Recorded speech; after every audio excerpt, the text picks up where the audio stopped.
And I want you now out there in the dark to watch us. You know, some of you tonight have your little jammies on. You're under your quilt. Some of you are under a thin white sheet. And we want you to watch tonight and to focus in on the show because we may learn something. Now, there's the Zendix Farm Arts Cooperative in East County.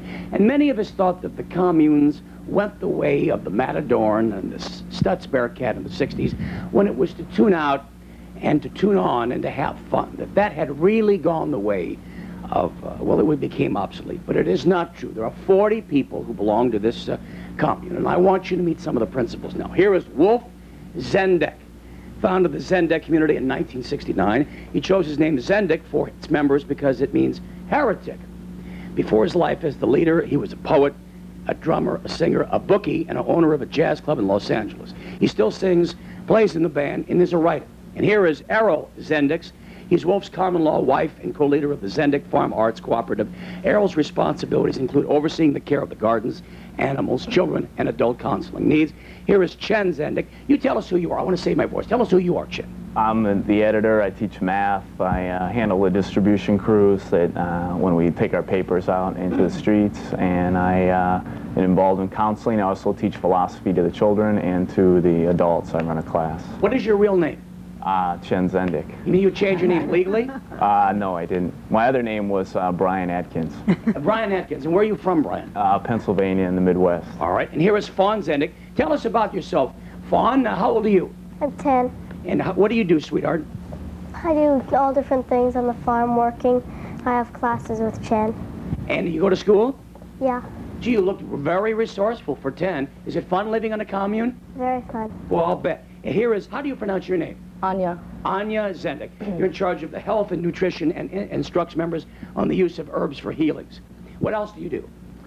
I work with our burros. We have 4 burros we've adopted from the Bureau of Land Management. We're in the process of taming them.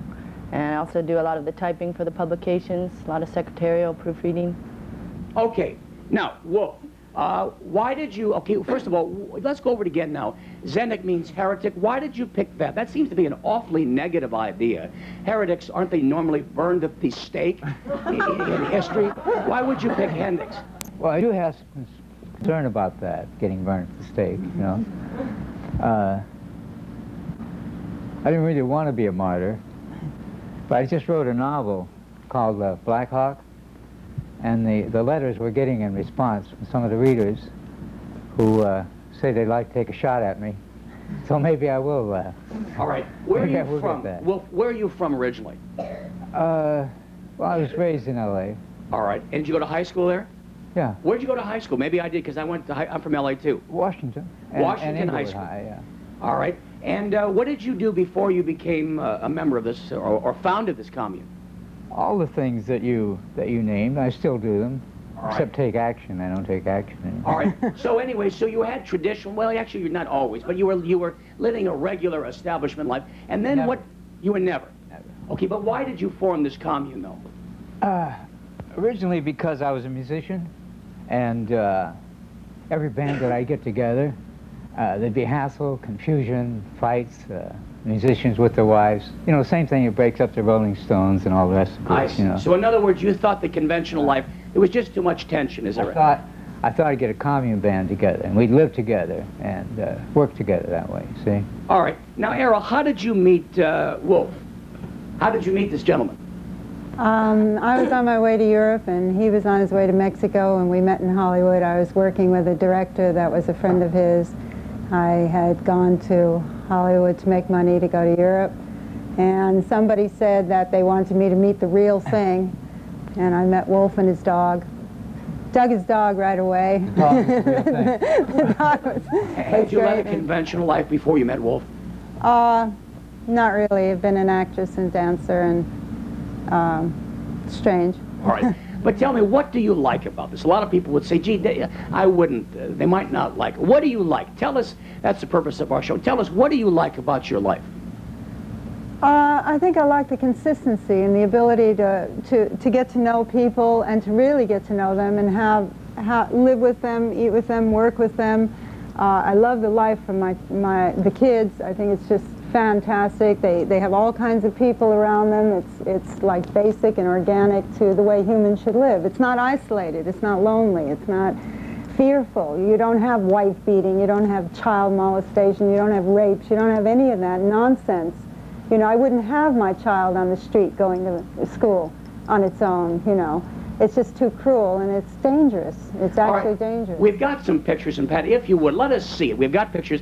The monitor's on your right, and we'll just do a little voiceover. Okay, now where is this? This is at our front gate. That's the Zendik Survival Station sign, and that's some of us in front of the gate. That was for a story for the Tribune. And that's at one entrance. That's pretty much the whole group, about 40 people. That was our snow this winter, and those are some of the studio living arrangements we have. Those houses are alternate structures, and Wolf designed them, and they're very nice. One of them's a schoolhouse too. How far are we from Claremont Mesa? That's where we are now. How far is your place? About 75 miles. 75 miles. And what is the altitude up there? It's about 4,000 feet, and it's one of the most beautiful areas in Southern California. Do you own the land? Great. Yes, we do. Isn't that so? How much did it cost you? You all pool your resources? It's 75 acres. and 75 acres. Yeah, it's a good spread. I bet it is. We have some more pictures now. Why don't you, Chen, tell us what we're seeing here on the right. What is this? Okay, that's one of our road buses, and as you can see, we've done murals on it, and it's also dovetails as an electronic shop now. We work with our tape recorders. We have a band, rock blues sound that we're editing tapes for. That's their main house. It's kind of hard to see there. It's got a second story on the upper left-hand corner, and you can't see. It says Zendika Arts across the roof, but it's pretty hard to pick up there. Now those are some of the members of our band, and if you can notice, a lot of those instruments are hand-carved. They're one of a kind in the world. They were designed and built by Wolf, and you get a really original sound out of that. So the music is just very original. Okay, these are a couple of our horses, Pence on the left and Nipper on the right, and that's Care and Fawn. All right. Now, Fawn, do you have children to play with? How many kids are out there on the commune? There's 7. 7 yeah, kids. We do schooling together and play together. All right. Now, Errol mentioned school. Did you go to school today? Yes. And all right, what did you learn? What are your classes? Math and English, writing, reading. And who teaches you? All different teachers who are there. Do you have plenty of materials, or the books and papers and pencils and that kind of thing? Plenty of them. Yeah. We do it in our schoolroom. Yeah. Do you think you're missing anything, Fawn? Gee, you're a beautiful young girl. You're so confident. But do you ever miss the city? Wouldn't you like to be out there doing what young kids do on the streets of San Diego? Not really. I'm pretty content at Zendik Farm. All right. Now, I'm a little confused. If I'm a little naive now, who's married to who? And who's your folks now, Fawn? Point out your mom and your dad. Will you do that? My dad is Wolf, and my mom is Errol. I see. All right. Now, Wolf, are you kind of a God figure? We think in these communes. Let's go over some of the myths now. Right. Are you a God figure? I mean, do you see yourself like Jesus, or do you have the last word in the commune? I have the final say, you know, but I'm not interested in being a God figure. Yeah. In other words, I'm interested in the thing working. Right. See, I'm interested in establishing something where there's creative hope for the children. Right. See, that's my main concern. I'm too old now, really, to care about really what happens to me, you know. But I was raised in L.A., right? And I grew up in Hollywood, you know, a bookmaker and all the kinds of things that you talked about. And the madness of it was just driving me berserk, you see. So I was a poet, too, and a novelist, right? And I wrote a novel called Zendik, see, about a heretical figure, you see, who lived trying to be honest and tell the truth constantly, you see. And he found ultimately that it was absolutely naive to do that. That if you're going to exist in the conventional society, that you had to be competitive, and viciously so, to care for yourself and those things that you love, you see. So I took the name of this character, which was Zendik, the heretic, you see. So in a way, you would have been happy in the 19th century as an Indian, in a way. You see yourself like an Indian. Well, I do have that heritage, you see. Chiricahua Apache, you see. From Arizona. Right. All right. Well, listen, this is very interesting. When we come back, I'm going to ask more and more questions. Sure. What are the rules? How does it really work? After all, Fawn, how old are you, Wolf? 66. 66. And Fawn is 10? 11 pretty soon. You must be really some man, I'll bet, huh? You make me feel that way. Is this your only child? Now I have a daughter about, what is she, 30? No, 40. she's 40. 40. Boy, you have a daughter of 40, and then you have a daughter 10? Right, Just 2 kids? yeah. Does your former life ever come out to the commune to see you? Once in a while, not too often. What do they think about Dad? Some of them are envious of the way I live, you know, and but my daughter, for instance, my first daughter, really doesn't want to have too much to do with me. Okay. She thinks I'm... Well, we all know that even in straight society, what that's about. I'll tell you what you do, Pat. Get a picture now of behind me are members of the Zendik commune in East County. More questions after this time. I think it's interesting. What do you think? Join me after this time out.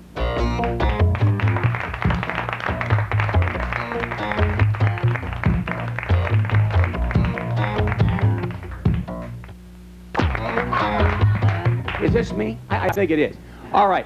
Now let's talk about ethics. That's the question. Okay, Anya, tell us about the ethics. What are the rules of your group? What is it? Give us some of the cardinal rules. The cardinal rules. Guess the only basic rules we have are no hard drugs and no hard alcohol. All right. Now, does Wolf, though, call the shots? Is he kind of the final arbiter of things?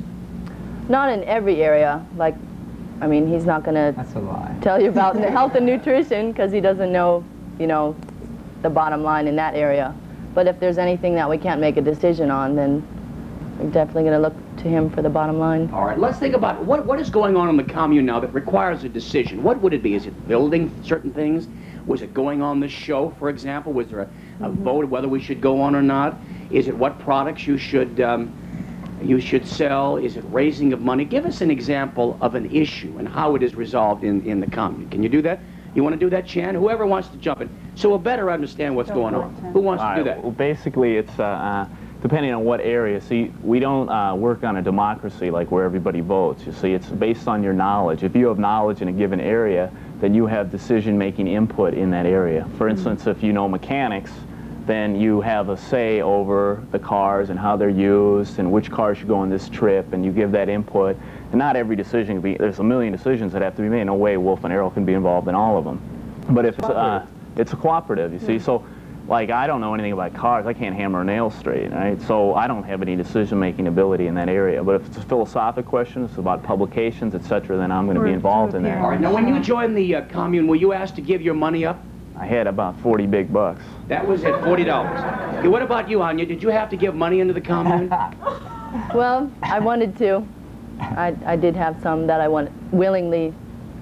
I offered to give it because I believed in the, you know, what we were doing, and I knew it would help what we were trying to do. Did you give the money finally? Mm-hmm. All right. Can I ask what kind of a sum did you give? Go ahead. About $10,000. All right. Now, this is the old Stanley Siegel question, but what did your family say? In other words, where are you from originally? Ohio, Cincinnati. Okay, now that's a pretty square cake town. What did they say out there in Cincinnati, Ohio? What did Mom say? What is your mom's first name? Claire. Claire. What did old Claire say? She didn't understand it too much. Has she ever been to the commune to see how you're living? No.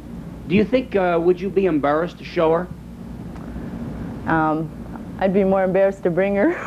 Why? What would she see? In other words, would it really shock her? Here, let me say this to you. We all think it's this. It's free love. It's everyone smoking. It's not that at all. Not even hard work. No, it's hard work. We work And why would you want to join them? Isn't that the reason? Because, For hope. Hope. Yeah, it's Some human hope. beings Hope for the working children. together. It's working together. It's having time having an atmosphere that can give you a chance to bloom, to find out what you can really do. You know, you have a kid join and all he's ever done is dug ditches and done plumbing and walked around totally zoned out on speed or something, and you give him some hope, you give him a place where people care about him, a place to work, sunshine, good food, and before you know it, that kid's playing lead guitar, and it's just great, you know, because people have a chance when they're not just involved with meeting the rent and paying the bills, but it's all being pooled together, then you have a chance to let something come out, you know, something else. Specific questions, pardon me. Now, you're not married, you're a common law. That's right. You know, why are you not married? I don't know, we've been together for over 25 years. 25 you know, years? I mean, you know, what do you want? That is incredible. So obviously it's a de facto marriage. All right, yeah. Here's a question. Is there an exchanging of partners, of sexual partners? It's an open relationship place. What does that mean? That means that everybody knows everybody else's business. Does that mean, for example, that means that if there's a couple and they are pretty much together, but one wants to be with somebody else, then it's open news, and they can do that if they want to. Some people aren't into it. Okay, now it's really open that way. It's a terribly personal question. Is your relationship with Wolf a monogamous relationship? No. It is not a monogamous No. relationship. All right, now what does this do for young Fawn? I mean, isn't this a shock for her? No. Why not? No, because it's totally open, and she knows the truth, and she knows what's going on, and it's very rich. It's not just free. It's not just like bawling behind the bushes and stuff like that. It's very, very, everybody knows what's going on. There's a certain time. It's not shocking to her at all, because she knows what's going on. There's no secret messing around or anything like that. It's wide open. Well, Fawn, let me ask you this question. You're just a kid, though, aren't you? Aren't you 10? You're just 10, right? Haven't you been forced to grow up awful quick in your life? No, I can take my time. I'm content. I can She's go. not sure she wants to grow up. She likes being a But kid. do you understand what I'm saying to you? In other words, gee, kids, do you think, in other words, isn't it easier on a child to just have parents who are with one another, don't you think? No, not necessarily. It's free. They can be free if they want. So you have so in other words, you like this? Uh-huh. You do like it, huh? Yeah. And, yes, go ahead, I Jim. want to say that if you look at anthropologically and biologically, that 80% of human cultures are polygamous, okay? So that's the norm, you see? It's only and in that's, Western culture is monogamy the style. But Yeah. here's what I'm saying to you, and you correct me if I'm wrong. For adults to lead their life the way they want to do, I think that's one thing. But in the sense, Fawn and the other children, they are involved in a lifestyle involuntarily, aren't they, Chen? well, so are the kids out there, you see? And I think, well, let me read, you know. You are involuntarily sent to school. See, this isn't just an arts cooperative, this is also a revolutionary movement, okay? Now, if you look at the data as far as what's happening on the Earth, as far as the ecosystem, you see, it's being totally destroyed, okay? Right. It's being trashed on any level you want to talk about, okay? The ozone, the rainforest, nuclear weapons, they got 400 or 600 pesticides on your food, you see. Only 6% of those have even been tested, so you're feeding your kid poison, you see. We're not feeding our kid poison, man. We're raising her organically, you see. She's not being poisoned by the air. We got clean water out there, and she's being dealt with on an honest and real level, and we teach her at home. This kid's doing algebra already. She's a brilliant math student, okay? So this is a revolutionary movement. It was billed in the San Diego Union's TV guide as oldest hippies, you see. The media doesn't really want to get sharing wives and food. Now I was going to bring some carrots for you guys, but anyway, it's like, it's just so dumb, you see. We have a great philosophy. This man's a brilliant philosopher. Equilibrium means eco-balance. We're talking about taking responsibility, so this kid has a future, you see. I mean, it's just the fact insane. is that, yeah, we don't know really what the human style is to live in, what the family style is. All right. Yes, Sarah, you wanted to contribute? Yes. Yeah, well, I was going to say if monogamy was working, there wouldn't be almost a 50% divorce rate in this Higher than that. All country. right. Look, do you have new members coming in? Has your population of 40, is that a stable population, or have you lost or gained members? People are coming through all the time, and that's see, Fawn has lived in the city at times. You know, we've had a communal situation in San Diego and in L.A. San Diego. So she knows that life, and people are coming through the group all the time. Some children, young people, some older people. So she gets to understand their point of view, where they're coming from. See? Right. Here's a very practical question. We know the actuarial rates. Let us suppose you leave the scene. Who would succeed you as leader of this commune? Whoever was the wisest at the moment. As of now, it would be Errol. Yeah. In other words, have you designated an heir or the leader of the Zendix commune? I think in that sense, Errol, Chin, Fawn. All right, we'll be back. I must say, it's I guess for me, it's some of it is there are questions to be asked, but we'll ask more of them after this time. We're talking to members of the Zendix Farm Arts Cooperative here in East San Diego. More questions, and we'll meet members of our commune after this time.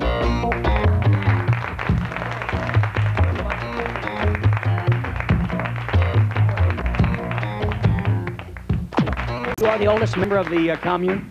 Wolf's the oldest. I mean, not the Wolf, but you are the, other than Wolf, are you one of the longest-standing members of the commune? Yeah. How long have you been a member? 9 years. 9 years. All right, now how did you hook up with them? I met them in Gainesville, Florida. They were preparing to move from Florida back to California. I was just kind of on the road traveling, looking for something to happen. And I saw an ad. They were looking for somebody to help with the move. I helped with the move, and by the time I got here, it just felt, it worked, so I stayed with it. All right, and what is your contribution to the commune? What do you do? I make trails. I pound nails, even when it hails. Yeah, as Wolf said, once. I do mostly carpentry, landscaping. You know, a little bit of logistical, figuring things out. You know, when there's work with figures and stuff like that. You know, I'm good with that. Stay here with me for a minute. All right, let's talk about some practical questions. Can I ask you, you have 75 acres up there. How much did that cost, Wolf, to buy that? 90,000. 90,000. So in other words, what, you pooled all of your money? Is that how it worked? Yeah, we had some property in Topanga Canyon. I see. We sold it. You did. There was a nudist colony up in Topanga Canyon. Were you familiar with that? A friend of ours. Who was the owner of that, Ed Lang? No. In any event. I think so. The Elysium, the Elysium Fields up in Topanga Canyon in Southern California. All right, so it's $90,000 for the acreage. All right, now how do you support yourself? Now, what do you sell to give you an income? Go ahead. I'm glad you asked that question. Okay, basically we publish magazines, okay? And they're sold on the streets from San Diego and in some stores, from San Diego to San Francisco. They're also sold in West Germany, Australia, Canada, Vancouver especially. And some of them are what we call equilibrium interviews, which we interview people from Angie Dickinson to Mike Farrell to Edward Abbey to Paul Ehrlich to Carl Sagan to anybody who's interested in any aspect of planetary survival. All right. And the others are our recent one is Wolf Zendix on equilibrium family and the constitutional eco amendments, and that's about what we can do right now to save the place. But can you generate a lot of income? Yes, that's how we do. How much do you generate? Thousands of dollars selling these magazines? Yeah, we survive. It pays our survival needs. All right, now what about, God forbid... And also, we have a novel that we just published, Black Hawk, which is what he talked about before, getting threatening letters about. And that's available in San Diego bookstores. And we're hoping a distributor up in Berkeley is going to pick it up so it'll go nationwide. All right. And if you really want to know basically our philosophy and our viewpoint about life, Black Hawk will let people know what it's all about. All right. Suppose, God forbid, Fawn gets sick. Is there anyone up there who's a nurse or who could help with her and other members of the commune? Yes, I'm a nurse, and so is Anya. You're a registered nurse? Yes. We know how to do that. We know how to nurse. All right. And we have a great deal of knowledge, and also we will go to a doctor if we need help. Oh, yeah, of course. Have you ever delivered a child up there? No, I haven't delivered a child yet. Just a lot of goats, donkeys, horses, cats, dogs. But you think you could do that? Yeah, I'm not too worried about it, depending on the health of the mother. All right. How often do you go to the city? I'm sorry, there are two children that were born on. I didn't deliver them myself, but there were they two were members born. who were born. Born there. All right. Does the city or the police hassle you, Chen? Do they come in to see what's going on? They don't. We have a very good relationship with the police because we're honest and we cooperate with them. We work hard. Yeah, we're workers. You know, they can see they come onto the farm. It was the house was built in 1935. It was in dire need of repair, right? And they come back 6 months later to sign off a broken windshield on a van or something, and and they can see how the gardens are in, the corrals built, you know, there's murals everywhere, and you know, we want to cooperate. Another thing about our cops that are different than city cops, there's a couple of guys, they live there, they know the community, they know us, we know them, you get to know them. It's not like they're changed every week. They're members of our community, so if we're messing up, they let us know, you know. Right. All right. And so the relationship is good. Jen, here's a tough question. A lot of people say, well, the reason that Jen is a member of this group and all are members, that they just can't make it in regular life. Did you make it in regular life? Were you? Yeah, I was, in fact, you asked the right guy, because I was the All-American kid, okay, class president, captain of the football team, quarterback, dated the cheerleader, big guy, okay, football scholarship, graduated UCSD, economics, the B+, A- average. I was also a congressional intern in Washington, D.C. in the summer of '75. My parents got the big bucks, and I could have tapped in any time, you see, but I try to be a good boy. I try to work those jobs. I could never hang with them because they're just so boring, painful, deadly, and... do you think straight life is really that deadly? I think it's kind of is. What about, okay, all right, do you think that this job is boring that I have? What about my job? Wait, hold on. Because you're talking about nothing, you know, except for, this is going to sound really arrogant, but I believe it to be true, you're talking about nothing real. You see, you got the Padres on here, or somebody else like that. The planet's dying, man. What are we going to do for our kids? Well, you see what I mean?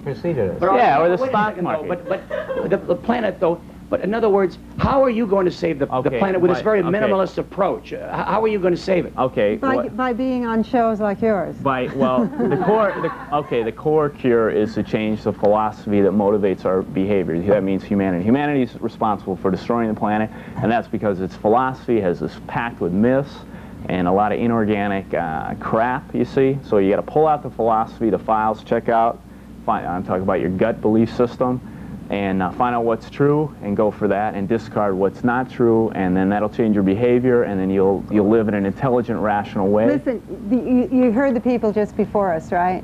About the stock market and the whole game that's going on, right? Right? And thousands and thousands and thousands of Americans are out of jobs, right? And all these guys are fooling around with money and doing this and that, and the whole thing's going to crash, right? Well, but Errol, eventually, if it wasn't for the people who are in the market, who built these great captains of industry, who built these stations, who built the goods and services of America, you really would have a catastrophe. It is the people out in the workplace, don't you think, who are providing the opportunities to make this system and the world go. In other words, isn't that the real challenge? No, the people in the workplace the world has gone suffering. for thousands of years. Isn't it the people in who are out there who are making this? The only people who benefit are those corporate captains you're talking about. It's not people. You believe of course. You don't think the citizens, there are millions of people who think this system is working fine?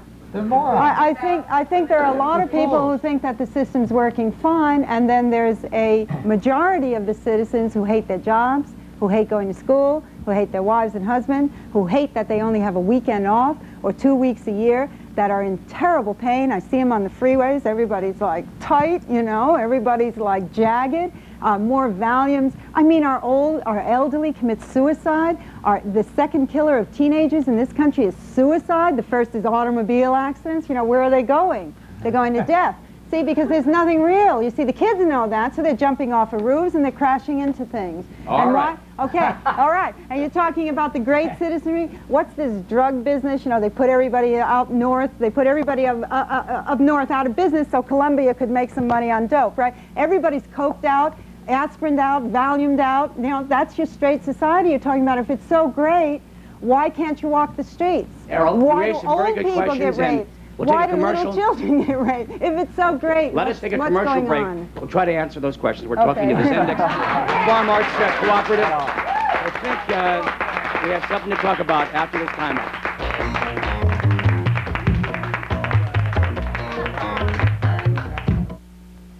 Vaughn, I want to talk to you. Now, let us suppose I am persuaded, and boy, I'll tell you something, you know, I'm starting to think that maybe this establishment life isn't so good after all. Okay, let's suppose I come to the commune, all right?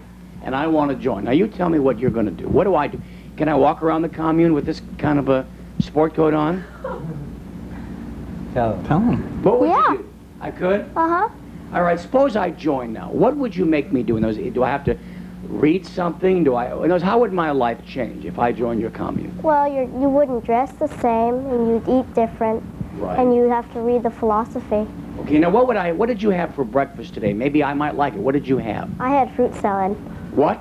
Fruit salad. For breakfast? Uh-huh. Okay. And did you have milk and cookies and that kind of thing? No. Not for breakfast, of No. course. All right, now what would you have for lunch? Most likely a green salad. Gee, I like that. And this is stuff that was grown in your garden up there? Uh-huh. Okay, now what about for dinner?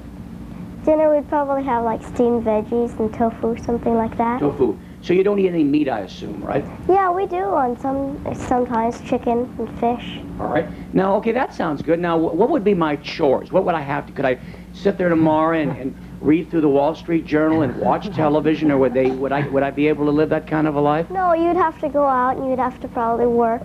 Doing what? Oh, fix it. You'd find out what you could do, and then you would be able to do that. You suppose I was better at just kind of goofing off than I was better at just reading and talking to people and musing. I'm a great muser, which means I just, think kind of empty thoughts. Could I do that? Or do I actually have to do something constructive? Well, you probably would entertain people at night, maybe in special times, and you'd probably have to do some work. Yeah. Now, where would I sleep? Would I sleep in a big house, or would I sleep in a barracks, or in a tent? What would... You'd probably sleep in like just a little room or something like that. Right. Okay, gee, so far I like this. Now, what else would I do? Now, would I get cold up there? It sounds like, well, I saw the snow before. Is it pretty cold up there? Sometimes it gets real cold, and in the summer it gets real hot.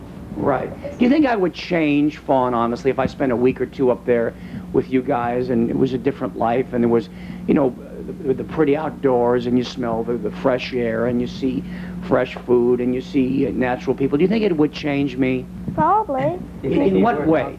How would it change me? You'd probably get more like us. And yeah, I understand. That's interesting. And how do you think, when you look at me, how do I seem to you? You're not going to hurt my feelings, but tell me, how do I appear? Do I appear kind of strange to you, or you kind of like me, or you don't know, or what? You seem like you're working pretty straight, a straight job and all that. Right. You'd have to change a lot to move in. In what way? But how would I change? You'd have to get more truthful and all that. All right, no, so you think I'm not being truthful now? Well, I think the life that you're living is your everyday life. You lie and all that, Yeah. so you'd have to change. Okay, let's talk about, are there any lies told in the commune? No. Everyone is, you've never told a lie there?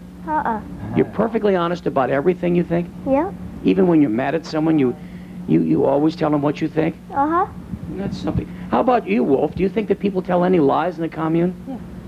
Yeah, they're conditioned that way. Right. But that's not our philosophy. You see, she doesn't lie because she doesn't know about it. She's never gotten any of that from her mother or father, Right. you see. And, but there are children that come into the group that have had conventional education, and they've had to lie to their parents to survive. They've had to lie to their teachers and their friends on the street. And she's confronted with that constantly. Right. And she's appalled by it, actually, you see, because she doesn't know where they're coming from. Why are they doing this? Don't they want to be friends? And our mission is to teach them not to be competitive, but to be cooperative, which is really the axiom of the philosophy, Yeah. Cooperation, not competition. All right. Well, listen, it's been very, very fascinating. We live in a very straight culture with a lot of conformity. There's no question about that. And we wanted to see different points of view. I think we learned something. What do you think, Errol? I think we learned something tonight. Hi. Did you enjoy yourself? Yeah. Yes. Well, we enjoyed having you on. Here's Wolf Zendik. Thank you so much. I must say, you're leading. It is a brave new world out there, apparently, in East County. Errol Zendik, Chen Zendik. Here was he dated the campus cheerleaders. Whatever happened to those cheerleaders? Do you know? I don't know. I think she's on a farm in Pennsylvania. She's got a couple of kids and married a friend of mine. Sounds good to me. Chen Zendik, Fawn Zendik, you stole our hearts away. If you weren't one of the most interesting young 10 years old, I don't know who is. And Anya Zendik, thank you so much for watching. Tomorrow, single-parent families, and John Ehrlichman. See you tomorrow. To be a member of our studio audience for Stanley Tonight, call 571-5151 during normal business hours.